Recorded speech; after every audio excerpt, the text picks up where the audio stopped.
Ali's here. Sorry, I'm late. I just wrapped up the other meeting. Hi, Ali. And hi, everyone. And I'm sure we'll have a few more people joining, but we're very fortunate to have Giovanni Beltram joining us here today. Giovanni's professor at Polytechnique Montreal and supervisor of a lot of fantastic postdocs and graduate students, including people we've been very lucky to work with, Ben Ramtula and Marcel Kaufman. And he's kind of pleased to have him talking about a lot of the great research he's doing, and also thankful for the effort he's done to have to drive in his car sufficient distance away to get good internet connection, and to have a nice place to join us with the meeting today. It's interesting to hear from him, and there's, I think, a lot of themes in his research with kind of multi-robot applications that's really interesting for the work that we're doing, as well as more generally to robotics and to things that are going on at JPL. So again, thank you again for making the time to talk with us, Giovanni, and we're looking forward to hearing about your research. And I'll hand over to you. Thank you. Thank you for the introduction, and thank you for having me. So I'm sharing my screen. You should be able to see it in a few seconds. So what I'm going to do today is to give you an overview of the research that we're doing at Polytechnique and at the MIST lab, which is the laboratory of which I'm a director. So the goal. I'm sorry for interrupting. Just one quick logistical comment at the beginning, which is I know from the meeting I'm coming, more people are going to come and join. It's just when I was joining, I saw that it's told that you need to admit people. It's all right, Ali. I can do that. Okay, perfect. As long as that's, I just didn't want Giovanni to be distracted as people come in. Okay, perfect. Thank you. I passed the host role to Benjamin, so we should be good. Okay, so thank you anyway. So what I'm going to do is to give you this overview of our of the activities of our lab. So for people who don't know, and normally Polytechnique polytechnics have a bad name in Anglophone countries. In French, it's actually a fully fledged university. And Polytechnique in particular is a bit special because it's the engineering faculty of the University of Montreal. So if you look at our diplomas, it says in big University of Montreal and small Polytechnique Montréal. But basically, we are the engineering faculty of University of Montreal. And the laboratory I direct is the MIST lab, which stands for Making Innovative Space Technology Laboratory. And it's a lab dedicated to embedded systems for aerospace applications. So historically, I was working at the European Space Agency before becoming faculty in Montreal.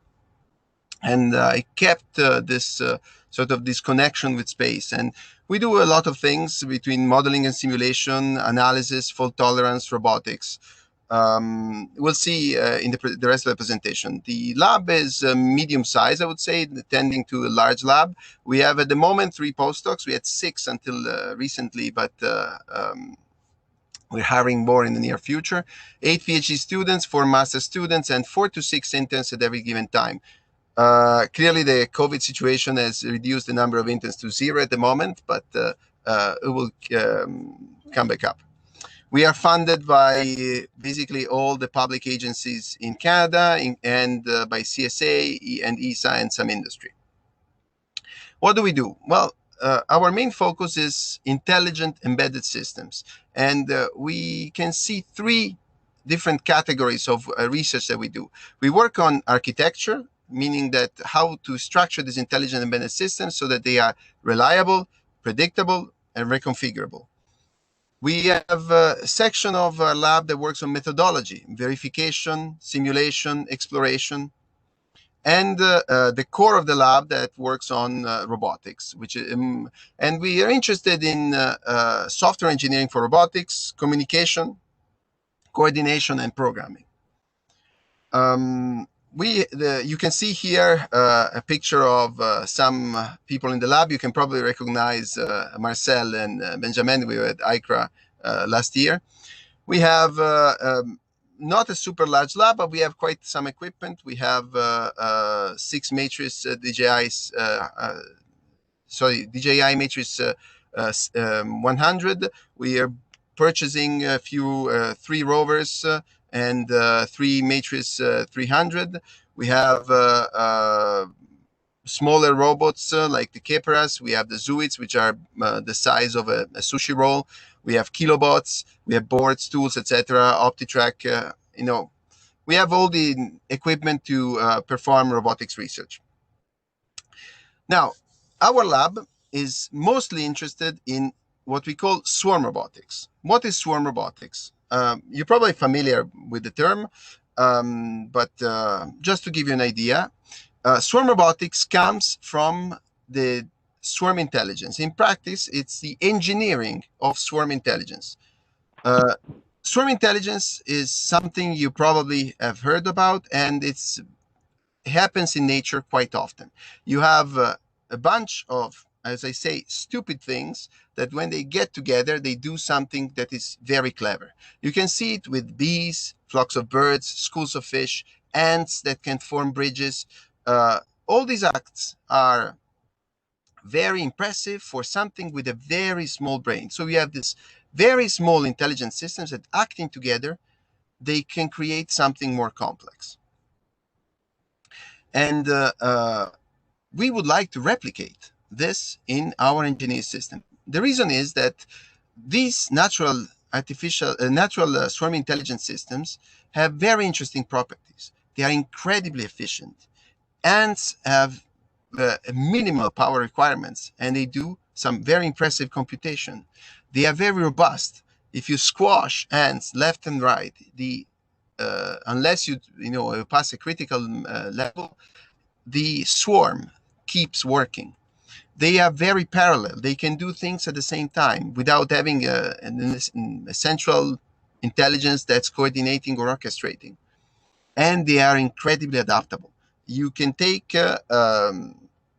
ants and take them from one place and put them in another. They will still manage to survive. So all these things are properties that are very interested in, and we want to engineer in artificial systems. So swarm intelligence is born from the study of these animals. And to apply it to robotics, what we do, we put together 2 fields. The field of collective robotics, where you have robots working together, and the swarm intelligence. And what we have in between, the intersection of the two, is swarm robotics, and that's where our lab is mostly interested in. And to apply swarm robotics, we need to follow certain design principles that come from swarm intelligence. First of all, decentralized control. If you have a central controller, we lose the benefit of parallelism, adaptivity, etc. We don't want any leaders. At least we can accept temporary leaders, but we start with a bunch of robots that do not have leaders. We have no initially predefined roles, despite having heterogeneous systems. And we want the entire system to rely on simple local interaction. So we want to get rid of anything related to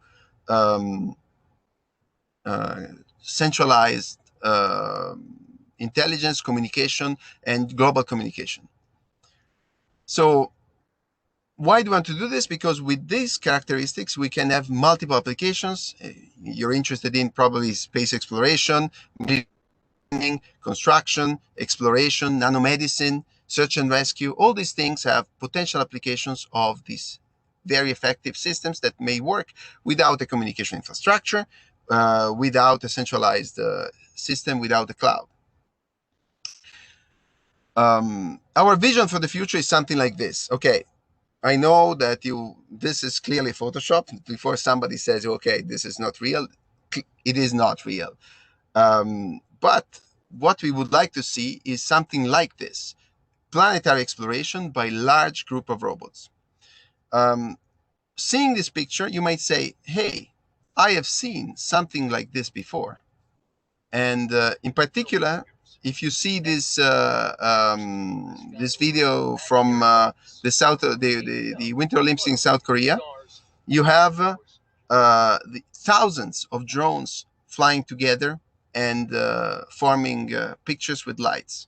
So is this a solved problem? Well, let's take a look at the 4 design principles that we have and see if it applies to the Intel's 1200 drone show. Decentralized control.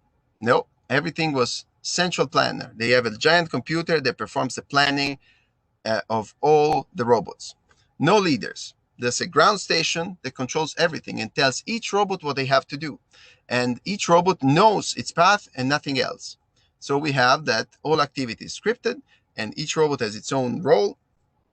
And therefore, we fail this test again. Simple local interactions? No, not really.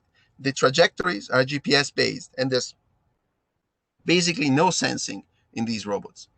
So we're still not quite at the point of viable swarm systems, but what we're working on is designing methodologies and techniques so that we can get there in a reasonable time frame.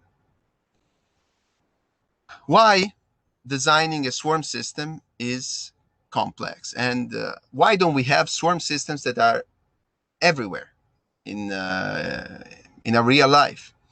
Well, robotics is difficult by itself, so it's already hard to have robots do their job properly.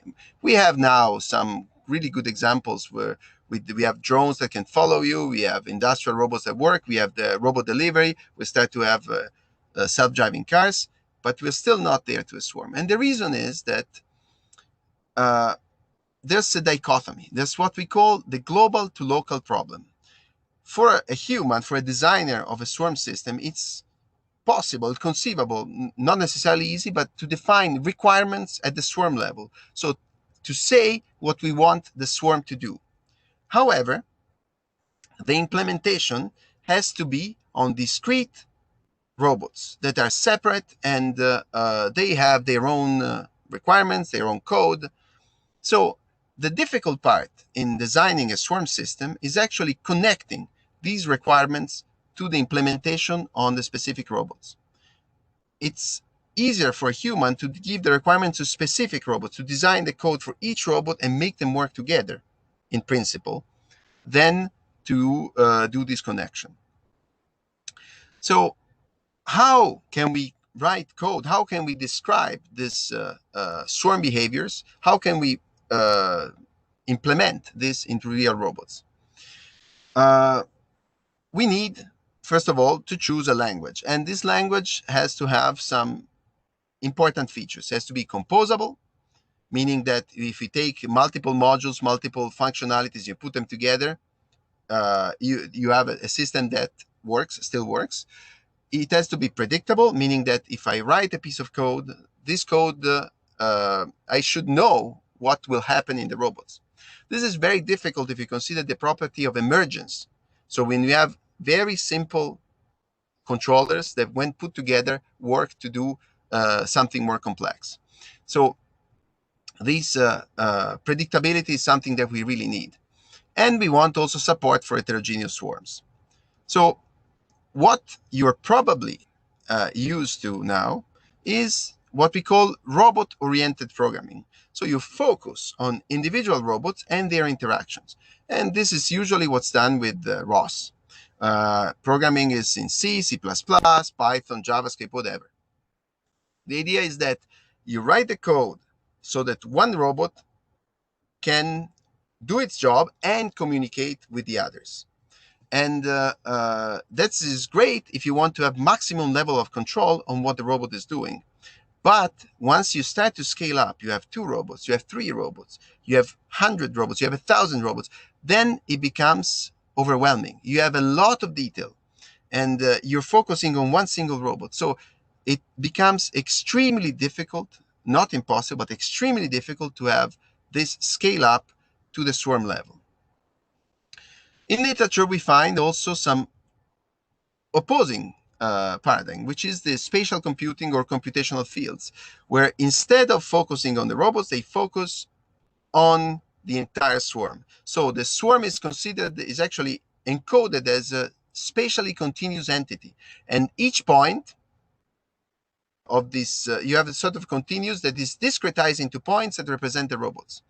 And this is what has been done by Raytheon, and they developed 2 languages, Proto and Protelis. And sounds like a great idea. In fact, it is interesting, but it is interesting and great for if you want to, give the requirements for an entire swarm, but you lose the concept of a single robot. So you cannot have specialization. There's no actuation. There's no heterogeneity. So it's really only at high level description. And the one other very negative thing is that I don't know if you ever tried to look at these languages. I have a certain expertise in languages. I really struggle to use them because they are so different from what we're used to in normal imperative languages. Other people suggested task-oriented programming. So you specify a task queue and you have a scheduler that dispatches these tasks to different robots. Interesting. Scheduling can be transparent. You can have a distributed scheduler with a sort of shared memory. And you have examples made by a university in Italy called Karma and Voltron. These are two languages that do this. And this works well if you have single robot, single task scenarios. So each robot has to do its thing, and you're just scheduling these tasks. But dynamic multi-robot tasks are not supported. You cannot have robots that are actually collaborating to do something. So we're still missing something here. And that's where our lab back in 2015 came with this idea of making a multi-paradigm programming language that is suitable for swarm design. And we designed this new language called BUZZ. BUZZ puts together the robot-oriented primitives, so you can program a robot just like you do with ROS. You can have the usual activities, you can have actuation, you can have sensing for a single robot. But it adds swarm-oriented primitives. So we take the top-down approach and the bottom-up approach. So we define the activities that the swarm has to do, as well as what the robot has to do. And we call this a sort of a meet-in-the-middle approach. We add to this neighbor management primitives, which come from spatial computing, so you can have this spatially distributed computation, and global consensus primitives that come from computational fields. So it might sound complicated, but in the end, this language was designed so that it looks just like JavaScript or Python. So it's very intuitive to use and provides this ability to describe what the swarm has to do, as well as what each robot have to do. And being based on JavaScript, it is fairly predictable in its outcomes. And it is composable because you can put modules and put them together, as we will see in a few minutes, and have complex tasks form out of simple behaviors. Finally, the language supports heterogeneous swarms. So you can have robots with different capabilities that interact together. This is all very abstract, but I'll give you some quick examples so that you can see what the language is about. I'm not going into the details of the language. This is not a tutorial on programming. It's just to give you an idea of what can be done with BUZZ. Before I give you the examples, I have to tell you a few things. So BUZZ works in a virtual machine. Its virtual machine is absolutely tiny. It's in its biggest form, it is 12 kilobytes. So it's a tiny thing that you can add on top of ROS, on top of C, on top of any other programming language. It's an extension language. So it provides this sort of additional scripting. BUZZ uses two reference models for the execution of the code and for the communication between the robots. First of all, we assume that the swarm is discrete. So you have a bunch of independent robots. You don't have continuous fields. It's just discrete robots that execute code in a stepwise function. So you have, and this is just like ROS, where you have timers that you do your control loop. So you have a time step, and at each time step, you perform these operations. You read your sensors, you process any incoming message, you execute your script, your coordination script, you send messages, and you act. So every time step, we do these things. And so it's basically a real-time system where you have a major frame and some manual frames for the reading, processing, execution, etc. That is fairly standard. The next point is a bit more unknown standard. It is the reference model for communication. We assume that we have situated communication available. This assumption can be broken, but it's very useful in many swarm algorithms. What is situated communication? It means that every robot makes local data broadcasts and attaches the sort of source position, its own position in the to the data. We don't necessarily have global positioning, and that's why we can rely to relative positioning. It's just what it is, relative positioning. So imagine that each robot has a communication range. We assume that the other robots might be inside or outside the communication range. When one robot sends a message, the other robots in the communication range are able to estimate the distance of where the message was sent from and the angle. This doesn't have to be accurate. It has to be just an estimation. It could be done by signal strength, could be done by ultra wideband, could be done by infrared. Anyways, the idea is that we need to be able to estimate the distance between the robots and the angle, and the same for the other robots in the communication range. Now that we have this reference model, I'll give you a quick example. And seriously, this is the only code you'll see in this presentation. So what we do to... Hey, Giovanni, we just had a question. Do you want me to hold the questions till the end, or are you good to answer them now? You can assume. Yes, question. Go ahead with your question. I didn't see it because I had my slides on the screen. Sure. So just from Olivia, it was...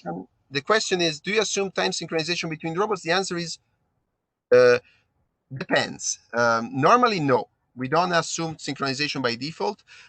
For localization, sometimes synchronization is useful. So we have ways to synchronize the robots. But by default, we don't assume synchronization.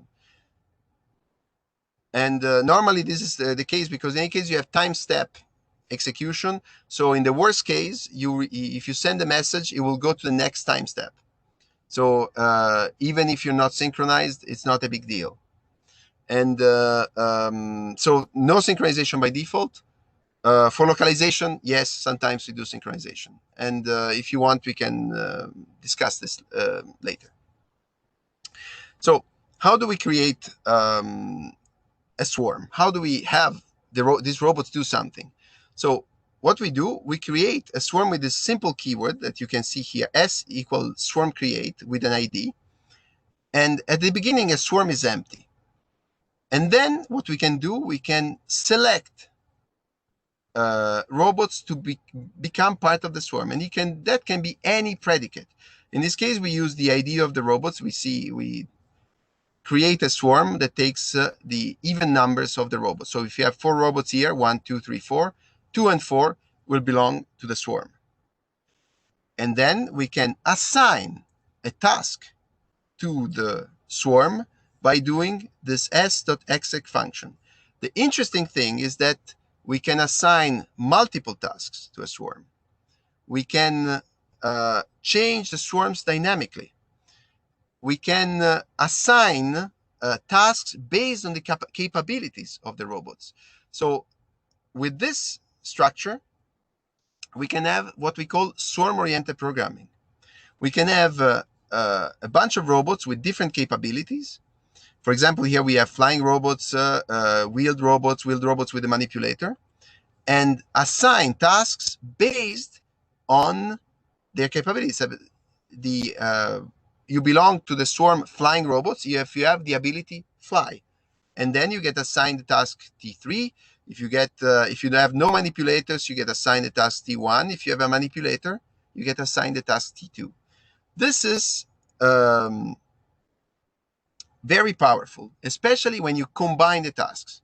Now I have a little quiz for you, and you see these robots. These are kilobots, and they are doing three different things. One is red, one is LED is green, and one is blinking green and red. And my question to you is, what do you think is happening here? Okay, given the of interacting with an audience, I will just give you the answer. What happens here is we have two different tasks assigned to three different swarms. One swarm is show a red LED. One swarm takes the task show the green LED, and the other swarm takes two tasks, show red and show green. And this is exactly what happens. So you can have very powerful composition of tasks. This is a very simple example, but you can have robots that do one thing, robots that do another, and robots that do both. And the tasks are distributed basically seamlessly. And you don't even have to need to know how many robots you have in the swarm. You don't need to know the names of the robots that are in the swarm. You just have to use a predicate to assign a robot to a particular task. This could be the battery level. This could be the power of the antenna, the presence of a manipulator, the ability to fly. So this gives you a very powerful system to have coordinating robots. Another thing that we introduced was the swarm level primitive called virtual stigmergy. Virtual stigmergy, if I have to say my lab did something important, I think virtual stigmergy is probably the most important things that we've done in the lab. Despite the fact that it didn't, I think, get enough the traction that it should have. Virtual stigmergy is being copied nowadays, and you will see some people in ROS 2 are doing the same thing. Okay, let me explain what it is. First of all, I don't know how many of you have heard of stigmergy, but stigmergy is a biological concept, comes from insects, and it is indirect, environment-mediated communication that are used by insects. So what does it mean? It means that the insects modify the environment to leave messages. An example is you have ants that deposit pheromones, and these pheromones are used by other ants to follow them and form paths to food. Another example is people on the Alps. They make little piles of rocks to indicate the way for a path. This is you modifying the environment to provide a message. And this is the same concept that we take. We take this environment-mediated communication and we apply it to a virtual environment. So we create a data structure that allows a robot swarm to agree globally on key value pairs. This sounds like a global shared memory, and in sort of is, but it's an opportunistic shared memory because you share the values only if your robot is actually looking for them. And there's a lot of magic behind it, implementation details. But the point is that we can have a value that is shared with the entire swarm rather quickly, and we have an agreement. So we can distribute consensus in a very fast way on key value pairs. So we can have the sort of database where we can share information. Just to give you an idea what it does, this is a slowed down version of the stigmergy because it would be way more faster, but you can see the propagation of the information. So the information starts at the corner and starts propagating across all the robots. And the robots end up agreeing. So the idea is that you rebroadcast the values, avoid conflicts, to manage duplicate values, to optimize queues. There's a lot of implementation behind, but the concept is this. You can put a value in the stigmergy and you can read it on the other side of the swarm with zero effort. In Buzz, you just have to create a data structure called stigmergy, put a value into it, and another robot farther away can read it. and the propagation distance across the robots, depending with different communication bandwidths, is still really excellent. We have convergence even if you have thousands of moving in simulation. Obviously, we train this with thousands in simulation, but with presence in real life, we have convergence without any issue with ad hoc networks. And even the kilobots work with their these robots have just an infrared communication system. So even with just the simple kilobots, we can have convergence and consensus. We the stigma G is good when you want to send key value pairs, but I guess in your work you want to send much bigger things. You don't want to just send some LED colors. You want to send pieces of maps. You want to share environmental sensor readings. So to do this, we extended the virtual stigma G, and we created this add-on called Soul, which is used to store blobs of data on different robots. So instead of having like the stigma G, a full consensus across the entire swarm, Soul takes information, splits it into small packets, and distributes them across the robot network with the appropriate duplication to avoid losing bits. But the idea is that if you don't have enough storage in a single robot, for example, to take all the information, or you want just safety numbers to spread your information across the network, you can do that. And in this case, we have the same. You have a key blob. A blob is just a set of bits, storage distributed across the robot network. Are you using greedy techniques like mark-based approaches? Yes, okay, that's a good question. So for the convergence, we use gossip-based convergence, and we have a smart the virtual stigma G. Soul uses exactly what you said, market-based approach, and I will show it in the next slide. So Soul, you can see in the slide already in the grayed out stuff, this auction. So imagine that a robot generates a data blob that he wants to share because for various reasons. For example, generate an image because you're the only one with a camera and you want to distribute. You want a video stream and you want to send packets of this video stream. So you split it into datagrams and then you make an auction. So a market-based approach. You say, robots nearby, make your bid to get these bits. And the robots, based on their battery level, distance, communication, you name it, you can have any cost function. In our examples, we used communication signal strength, but you can have any other, and we use signal strength and available storage. You can use any other parameter. And the sharing robot assigns the bits and transfer the datagrams. And the datagrams then are spread across the network. And whenever another robot needs them, makes a request to the entire network. And this request is like a broadcast. And again, robots submit bids to provide this datagram. These are received, combined, and the blob is reconstructed at the other end. We did quite a few interesting and I think fun things with this system. This system scales really well. I won't go into the details of this slide, but the idea is that no matter how many robots we have 1,000, tens, or we have convergence rather quickly, and it scales pretty well.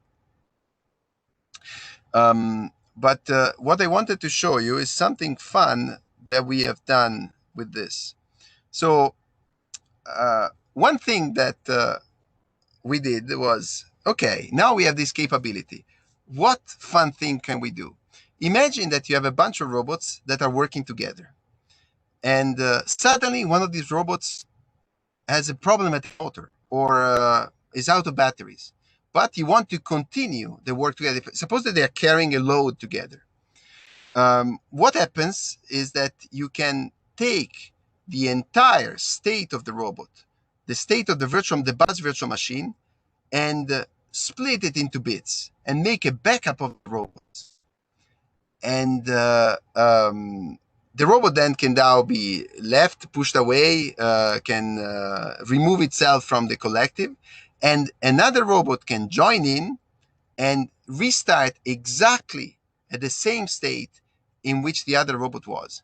So in the video you've seen, I don't know the frame rate, how it is, but the idea is that we have a time-dependent variable that represented by the blinking that is maintained by the new robot coming in. So we have the same state. You can restart with a new robot without having to reboot, without having to do anything, without having to rebuild whatever the robot had. Another thing you can do, you can have smart robots that have more powerful processing that can provide the image, for example, manipulation, image analysis from other robots. In this case, we have a robot that sends pictures to a processing robot that uses YOLO to detect objects. So you can do these kind of activities. So once you have all this nice infrastructure, you have the virtual machine, you have your code, you have your script, you can create your swarms, you can tell them what to do. How do you practically implement this? We assume, because we are, I think that's a fair assumption, that the swarm will always have an operator. Some people, especially in reviewers, I noticed reviewers didn't like the fact that there was an operator. But if you think about any practical application, we don't leave robots around to mind their own business. They always, if you look at long-term mission, they always have an operator. For space exploration, it could be ground control, it could be an astronaut. For the pizza delivery is the company that sends the robot around. Waymo, the car company, has operators. So it's always there to have an operator. And the operator creates its code, compiles all the stuff, and sends the bytecode, the exactly identical bytecode, to all the robots. So this is one of the key points in Buzz. You write one script for the entire swarm. Even if the swarm is heterogeneous, even if it has different capabilities, it's one piece of code. It's one program. And the program is shared by all the robots. I won't talk about this today, but if you're interested, we define the ways so that make sure that there's consensus on the code version. So we have, even if you have new releases, we can make sure that even for already deployed robots, the bytecode is always up to date, using, guess what, the virtual stigmergy and our blob transfer mechanism. So once you have this, you can set the swarm to go, and you can, through the virtual stigmergy, as the operator, can receive information from the robot. So the operator is nothing else but just another robot in the swarm that can communicate and receive information or put information into this sort of shared collective knowledge of the swarm. Now, I've been fairly long, so I'll just go in quickly to some applications. Each of these applications I present would require a presentation on its own to go into the details, but it will give you an idea of what you can actually physically do. Everything that I'm about to show is done using Buzz. So our ambitious vision is to develop swarm behaviors for planetary exploration. And this is basically the goal of the lab. And we're working now with ESA and ESA. And like have collaborated with you. You have two of the students, my students there. But the idea is that we want to do anything related to coordination and consensus, mapping and localization, communication management, as well as human-swarm interaction. So these four things, I will give you an example of each of these four things, of how you can use our system to implement these things. First of all, consensus. Agreement is the key for coordination. we've seen before that you can use the virtual stigmergy to quickly arrive to a consensus. But it's a bit more complicated than just having agreement on one value. We need to do task allocation, sometimes synchronization, and we want swarm level state machines to coordinate the robots. Consensus generally requires communication, and time can be critical depending on the tasks. So we applied the virtual stigmergy, and we defined ways in which you can have swarm level state machines. And here an example of a state machine. This is 3 drones. I don't know if you can see them. They will take off in a second. That are self-organizing and self-coordinating. So they take off and they agree on their state. So they say, okay, we are in state takeoff. It's time to take off. They take off. Once they're stable, you see they move apart. And they move apart because the next task they had to do was keep the meters apart. And the robots then agree on, after a timeout, when it's time to land. And when it's time to land, they don't receive a special command. They just get together, go to this sort of barrier function where you wait until everybody's ready, and then you switch to the next state, and then they land. And this is a very simple state machine. This is the video you see, but we've done way more complex ones. So we have this complex state machine. It's all done with the same principles. It's done for pattern formation for battery-powered robots. So robots that have to form a pattern, but also they have to leave to go to a charging station. And this is one of the great things that you can with this approach. You can coordinate your robots, generate your swarm-level state machine, and all the robots will follow it. Doesn't matter how many robots, doesn't matter what type of robots. One thing that many people are afraid is that these things need to be verified. These state machines, you can have robots that fail. You don't want to end up in a deadlock. And that's why I also work on the verification of this consensus behavior.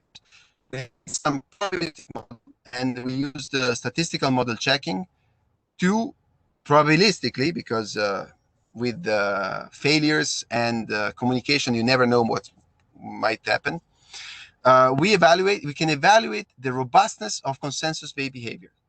In particular, we have a sort of very clever way of determining timeouts for our barrier functions that are based on the probability of actually reaching consensus in a given time. So just to give you an example, what you see here on the right, I don't know if you see my pointer, but I'm looking at the image on the right. You have a sort of, these lines represent exceedance probability functions, meaning that what is the probability that it will take more than a certain time on the x-axis to achieve consensus. And as you can see, this depends on the topology and on the communication reliability. We have, for example, perfect communication, probability of packet drop is 0%, to probability of 95% of dropping packets. The idea is that you can use this, your timeout, depending on how confident you want to be that you will never reach consensus. For example, if you say 10 to the minus 15 as a probability, you would say, okay, well, we'll never get there. There's no point in waiting any longer. And so you have a very robust way of defining timeouts for swarms level state machines. Another thing that we've done is to apply this to simultaneous localization and mapping. I'm not going into details here. You have Benjamin that can tell you all the details later, since he's there. He's worked on this. We've implemented a distributed rendezvous-based slump system for robotic teams that uses clever ways to do all-clear rejection, post-graph optimization, and inter-robot loop closure detection without connectivity maintenance. this simultaneous SLAM, again, was implemented with Buzz and works with our ad hoc networks. So if you want to know more details, I suggest you pester Benjamin, and he can give you all the details about this.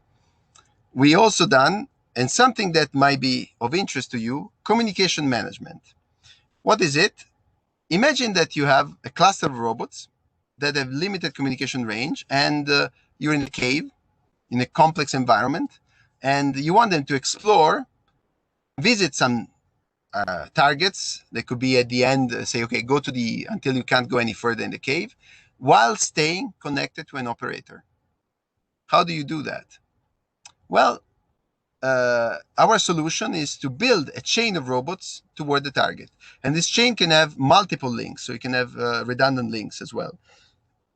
And again, we implemented this using auction-based task allocation.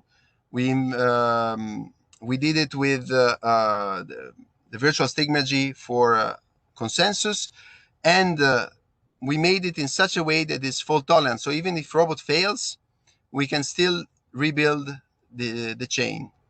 And we can do this while exploring a complex environment. So just to give you an idea, okay, here's a simulation of the robots forming chains to go to targets that are behind obstacles. And simulations are not very interesting, so we can take a look at some real robots. We have flying robots that can go here in our map. You have an obstacle here where only flying robots can get through. So we need a combination of flying and ground robots. These robots are going around through this maze, and they are forming a chain. Obviously, given the lab environment, the communication range is simulated, the ranging, the map generation is simulated because of the constraint of the robots. But we can apply the same identical thing to robots using our door slam system. And in fact, we did some field experiments here on the outside where we took some Speary robots and we went flying around and formed these communication chains. Now the simulation, that should be the video of the outside. Yeah. So here we had a communication chain using Wi-Fi so that the robots can do multi-hop communication across. There's another one that you can't see, probably is on the left. We had 4 robots. Last thing, there's a question related to communications. That if, like, what happens if one of the nodes in the swarm is kind of interrupted or gets damaged or something like that? Does that kind of loss of the whole system? So the operator is just another robot, as I was saying. So the idea is that you have to be able to communicate with just one robot of the swarm. It doesn't matter which one. So if you have an operator and the operator gets cut out completely, one solution is for the operator to move and try to connect to another robot. In our system, what we have is that if we don't usually have one single robot close to the operator, we have multiple links. So we have a configurable number of links. So normally in our experiments, we use 2 to 4 redundant links. So we have up to 4 different paths to get to the operator. So even if one fails, you still have the other 3. Clearly, if you are at the entrance of a cave and the cave collapses, well, then I'm afraid you have lost your robots. In any case, they won't be able to come out or communicate with you. But the idea is that one thing you could do is you try to find another entrance and regain communication. The robots will continue doing their mission even without the operator. So the robots the operator is a robot. So the robots are still doing their mission. the robot is sort of special robot that can provide these additional commands and instructions to the swarm. I'll finish with the examples. Well, by the way, is this answering the question? Yeah, I think that's great. Thanks, Giovanni. So the last thing we work on is human swarm interaction, and Marcel can tell you more about this. So the idea is that if it is hard to teleoperate a robot, how hard it is to teleoperate 10? It is harder. So we're studying ways in which you can both get situational awareness with from a large number of robots, effective control, and all this minimizing the cognitive load. And the best example I have for this activity is the Pangea X mission that we've done with the European Space Agency. We took our robots and we went to Lanzarote. There's an analog terrain there in Spain. We had up to 6 robots controlled by one astronaut. In this case was Matthias Maurer, German astronaut. And the mission was lunar analog exploration. So we had the terrain, and the astronaut had to explore the terrain controlling the 6 robots, trying to find geological features of interest. The idea is that the robots had a camera, and the camera, whenever it found something strange or different in terms geologically, it would pop up a message for the operator, and the operator could explore more the area, could interact in general with the swarm. So if you don't know where Lanzarote is next to the coast of Africa, belongs to Spain. It's a volcanic island that looks a lot like the moon.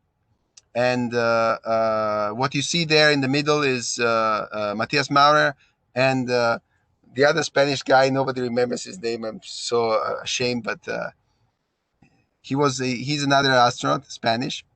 And sorry, I don't remember what's his name. But it is that these 2 guys were doing simulated EVA missions. And our team was in charge of providing this robotic-based exploration experiments. And you can see again Marcel and Benjamin. The interesting for this particular experiment, we had to have a safety pilot for each drone because we were in Spain and we had to be authorized as official drone operators in Spain, and this required a safety pilot per drone. At the moment, our lab has a special flights operation certificate for Transport Canada. So in Canada, we can run up to 12 robots with a single base station without a safety pilot in a Class C airspace. So I'm pretty proud that we got this certification. We haven't used it yet. But because of COVID, otherwise we'll be already testing this summer. But the idea is that we can fly in Canada on the island of Montreal without a safety pilot. But we could ask the same thing in Spain. It was very difficult to get the authorization in Spain, so I don't think it would be so easy to avoid the safety pilot. So what we did was we provided different interfaces for the astronaut to try to control the drones. And we measured the cognitive load. Here you see Professor Coffey from the psychology department of Concordia University was helping us with the psychological assessment. And we do measure use an eye tracker to measure the pupil dilation, which is a good proxy for cognitive load. So we had the astronaut with a tablet with different interfaces to try. We had 2 types of interface, either waypoint-based navigation or hotspots, where you just said where you want the robots to sort of congregate and self-organize. And we also had a disturbance task where we had radio chatter in the astronaut's ear. And sometimes these radio chatter would ask questions to the operator, and the operator had to press a button and respond to the question. So this is to synthetically increase the cognitive load to see if there was a significant difference if you between waypoint-based and self-organizing task. So self-organizing control of the robots. So the astronaut did its test. We have some reasonable cognitive load measurements despite the changes in luminosity, because we have a world camera and we can do adjust our measurement of pupil dilation based on the luminance of the environment. And here's a picture of the 6 robots flying. We have videos as well. There was a German show called Tomorrow Today that made a special on this experiment. If you're interested, you're welcome to take a look. So in the end, I would like to just conclude and give you some future directions. I think that swarm robotics is coming even for critical applications. These defining the behavior of each group of robots will require new methodologies. I'm pretty sure that if you want to have certifiability and guarantees, we still need to work quite a bit in this direction. But I think that consensus is the key to coordinate group behavior. This is exactly what happens with humans. We discuss things, we agree, even if it's implicit consensus where we play soccer, we look at each other and we decide who's going to go where just by looking at each other. But consensus is really the key. And I think that what we've developed so far can really help engineer effective swarm systems. And everything that you've seen is open source. You can download it, you can install it, you can play with the simulator. We have a small IDE for Buzz. We have implementations on ROS. We have tested it on many robots. And we've done it on real practical applications, including SLAM and connectivity maintenance. We did even, and this is actually that is interesting, we did a live demo at AMAS last year. We went into the atrium of Concordia University. We set up a netted cage and we put in our robots and we let random people control our swarm using tiny robots. So we had the swarm flying in the cage, and next to it there was a table with tiny sushi like robots that moved around, replicating the movement of the swarm. And the public, the general public, could come, pick up the robots, move them, and see the effect in the swarm. And we had basically 0 crashes, 0 problems for a live demo. So the system is robust and works even in with an installation in a place that it took I don't know, half a day to set up the entire system. So that being said, I'm open for question. Thank you for your attention.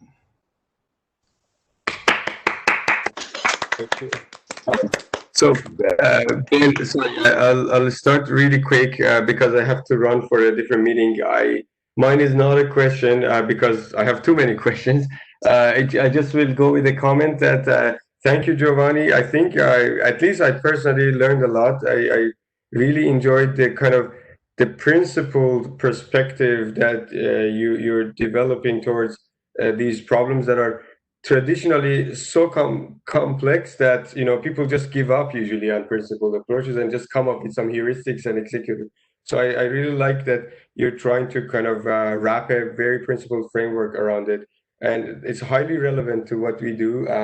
So I have lots of thoughts, and would like to share with you some of how we have been thinking about some of the similar problems and learn more from you. But yeah, I have to run to a different meeting, so I'll maybe we'll set up with Ben and Marcel and Ben R. We'll set up another quick meeting to kind of discuss further how your work kind of projects to some of the stuff we are doing, not just as Subti, but in a broader sense at JPL. But yeah, that's it. Thank you very much again. Thank you. Bye. Hi, Giovanni. This is Olivier. I also have to run to another meeting, so I'm going to be quick. But I was just curious: does your Buzz framework allow for technology you're probably familiar with called mobile intelligent agents, where you can send basically an agent across the network to accomplish a task rather than communicating information? Oh, this is one of the things we where it's not yet implemented. This is one we call them the cell-based infrastructure, because we wanted to Buzz and sell like the Hive. Mhm.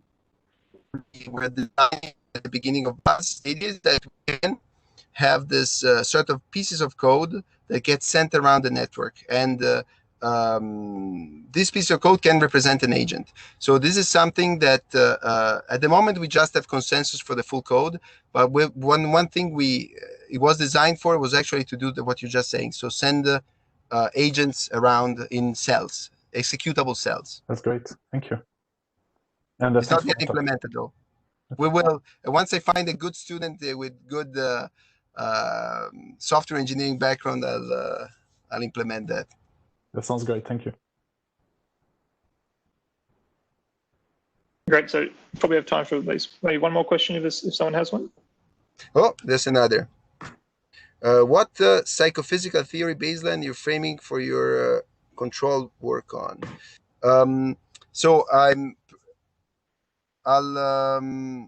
I'll start by the disclaimer that the expert in cognitive load and workload management is Emily Coffey from Concordia University, which another disclaimer happens to be my wife.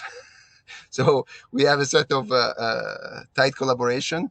But the is that the workload, the idea is that we want to combine three things to determine the success, the applicability of a given interface, which is NASA TLX, so questionnaire, self-evaluation. Combined it with physiological signals. Physiological signals, we use pupillometry, skin conductivity, and heart rate variability. And the third one is mission performance. So once you put these three things together, you have your sort of descriptor of the quality of a given interface. And if you want the details for the workload and how this relates to psychophysical signals, I will have to refer you to Dr. Coffey, because I'm not an expert in this area. Awesome. Can everyone join me in thanking Professor Giovanni? Just fantastic. I think likewise from Ali, I learned a lot there, and some really interesting areas that I think are very compelling for our research. I can leave this, I guess it's Giovanni's WebEx, so if people still have time now, and if you still have time, Professor, then I guess we continue with some questions. I personally have to move on, but thank you again, and I think the recording I set for it to be in the cloud, so maybe if you get the link for that, or as it goes on, that'd be great if because then I can share it with other people who weren't able to make it at this time. Well, in any case, if you have questions, specific questions, especially for the cognitive load and the human swarm interface, ask myself. And if you have specific questions on the SLAM, you can ask them, because they're already there. They know very well the subject. I have a quick question about the stigma. I can't pronounce that word again right now. Stigmagy, yes. So in ants and bees and so forth, they leave chemicals, or at least with ants, they leave chemicals behind at different locations in order to communicate. Bees, of course, leave wax in various places and so forth. I was wondering if you had thought of any virtual location-dependent communication signals rather than just globally everywhere. Yes. The answer is yes, and there's if you look for a paper by Carlo Pinciroli, which was my former student, now professor in at Worcester Polytechnic Institute in the US. He did swarm mesh, which is basically stigmagy with positional information. Okay, cool. Thank so you. yeah, and it's done in Buzz, so you can use it right away. Thanks.